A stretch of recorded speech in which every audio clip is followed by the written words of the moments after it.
In this audio essay, I will be discussing the immersion elements within the diegetic UI in the game Metal Gear Solid 5, covering what mechanics they use to create the experience and also taking a brief look into how the gameplay creates an immersive experience. When it comes to immersion, I believe that sometimes less is more. Looking at the gameplay of Metal Gear Solid, you can see clearly that it has minimal UI detail. There is no health bar, stamina bar, or any other information that obstructs the player's view. There is only a tiny window on the bottom right corner indicating the weapon you have currently equipped and the amount of ammo you have. Anthony Stonehouse, who wrote the article User Interface Design in Video Games, explains, well-executed diegetic UI elements enhance the narrative experience for the player, providing a more immersive and integrated experience. Now, because of this, the player feels more connected to the game.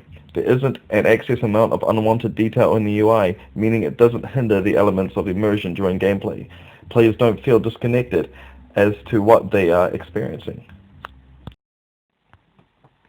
Let's move on to mechanics within Metal Gear Solid. One mechanic I'll be highlighting is the sneak mechanic. I feel that this mechanic increases the immersion elements within the gameplay. Slowly sneaking up to an enemy, holding your breath as you approach them. Looking at the gameplay, it's quite easy, but it's not as easy as it looks. Metal Gear Informer, who wrote a review of the game, mentioned, I will also say getting comfortable with your playstyle will backfire on you.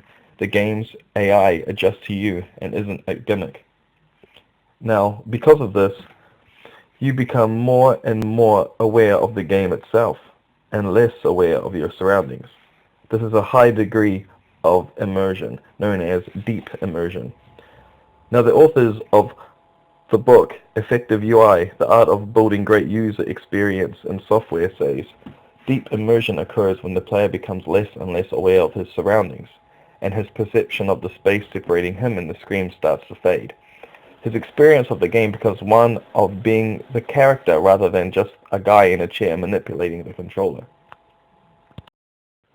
So, in conclusion, I feel that these two elements, the diegetic UI and the sneak mechanics, are what make Metal Gear Solid 5 such an immersive experience.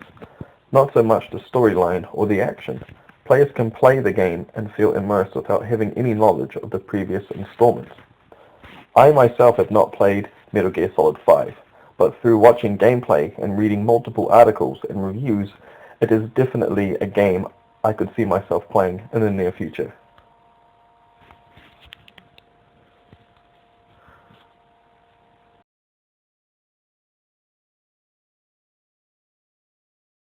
Phantom Pain's design is interesting in terms of immersion due to how wrapped up in the mission you can get.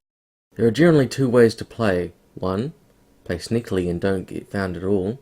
2. Go loud and blow things up. But with the more immersive choice obviously being number 1. I've spent a fair amount of time personally getting engrossed into the story of the game and how expressive character emotions are when it comes to the cutscenes.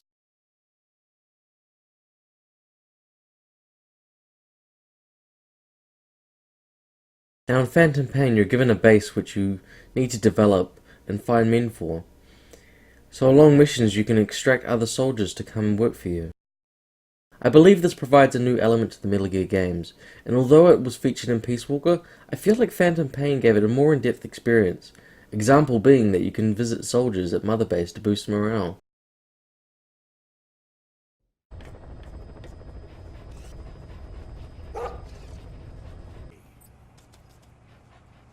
There are various buddies who you can assign to join you on the missions. Each have their own strengths and weaknesses. The AI for these buddies, in terms of the two that I've played alongside, is pretty solid. You can give commands to these buddies based on the bond level you have with them. Thus immersing your connection to these characters into the game, literally visualized in the level bar. Does seem like a tough little guy. Friendly as well. So what do you say? Let's go ahead and bring him back to Mother Base. The sound design for Phantom Pain is unique, with its form of message delivery and storage, as Snake uses cassette tapes, something that simply locks you into the limitations of audio storage in that era. This combined with the large variety of licensed music of that time. That's in terms of music, but for actual gameplay, you're generally feeling your environment through ambient desert or jungle noise, and there is a sense of urgency when you're using reflex mode.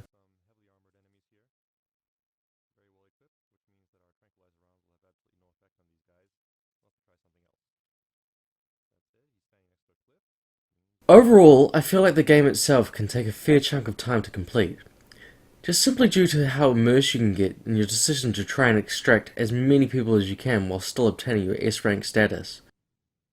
It provides a lot of immersive factors that lead to an enjoyable and fair playing experience.